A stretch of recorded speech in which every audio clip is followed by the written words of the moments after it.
बिस्मिल्लाहिर्रहमानिर्रहीम। 21 साल तक मुज़ालिम ढहाने वाले आज माफ़ियाँ मांग रहे हैं। मोहतरम हज़रत हकीम साहब अस्सलामु अलैकुम। अक्टूबर 2011 को मैंने आपको तफसीली ख़त जवाबी लिफाफे के साथ लिखा था, जिसके जवाब में आपने मुझे सल्लल्लाहु अलैहि मुहम्मद हज़ारों लाखों की तादाद में रोज़ाना 90 दिन तक पढ़ने को दिया था। मैंने पाबंदी, मुकम्मल यकीन और मोहब्बत के साथ ये दुरूद शरीफ हर वक्त पढ़ना शुरू कर दिया।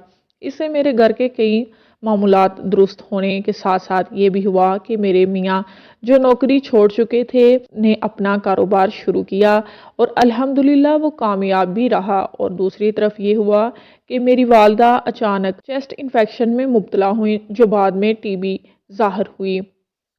इनका इलाज चलता रहा। मैं जो शादी के बाद बहुत कम अपने मेके जा पाती थी, वजह ये थी कि मेरे शोहर मेरा वहाँ जाना पसंद नहीं करते थे बगैर किसी वजह के, मगर इस वजीफ़े की बदौलत इन्होंने मुझे वहाँ जाने की इजाज़त दी, बल्कि आने जाने की आसानी भी मुहैया की और बच्चों की जिम्मेदारी भी खुद उठा ली। मुझे इस दौरान हस्पताल रहना पड़ा। वालदा के घर पर इन्होंने मुझे मुकम्मल आज़ादी दी।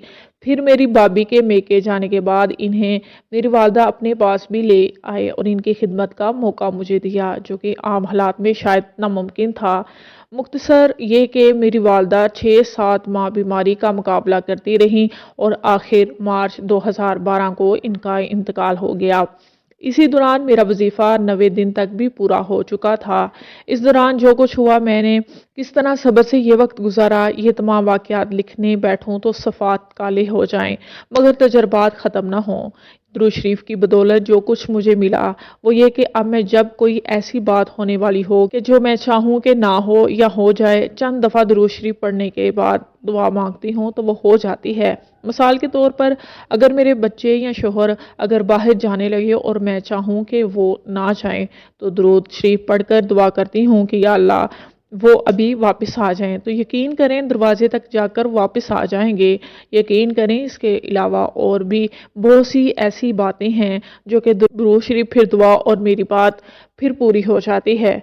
मेरे कुछ रिश्तेदार जिन्होंने मेरी ज़िंदगी अजीरन बनाकर रखी हुई थी और मैंने ज़िंदगी के 21 साल बहुत बुरे हालात में गुजारे, इन सब ने बारी बारी मुझसे माफ़ी मांगी। बल्कि एक मेरी रिश्तेदार जिसने मेरी ज़िंदगी को आग से भरकर रख दिया था, ना सिर्फ हाथ जोड़ जोड़ कर माफ़ी मांगी बल्कि अपनी एक एक गलती का इतराफ़ खुद किया। नामालूम क्यों अब तमाम मोहल्ले वाले अपने तमाम मसाइल परेशानियाँ लेकर मेरे पास आते हैं और मशवरा मांगते हैं। अल्लाह ताला के फ़ज़ल और दुरूद शरीफ पढ़कर अल्लाह ताला से दुआ करने से मेरे मसाइल हल हो जाते हैं। वाकई अल्लाह से सच्चे दिल से दुआ मांगी जाए तो ज़रूर कबूल होती है। चलें जी, अब वीडियो को ख़त्म करते हैं। अगर किसी बात की आपको समझ ना आए तो ज़रूर पूछ लीजिएगा। शेखुल वज़ाइफ की कौन सी किताब से ये वीडियो ली गई है, आप मुझसे ये भी पूछ सकते हैं। मैं अपनी वीडियो को और ज़्यादा बेहतर कैसे बनाऊं, आप मुझे मशवरा भी दे सकते हैं। ऐसी मज़ीद वीडियोस देखने के लिए इस चैनल को सब्सक्राइब करके ज़रूर जाइएगा। मिलते हैं अगली वीडियो में, तब तक के लिए अल्लाह हाफिज़।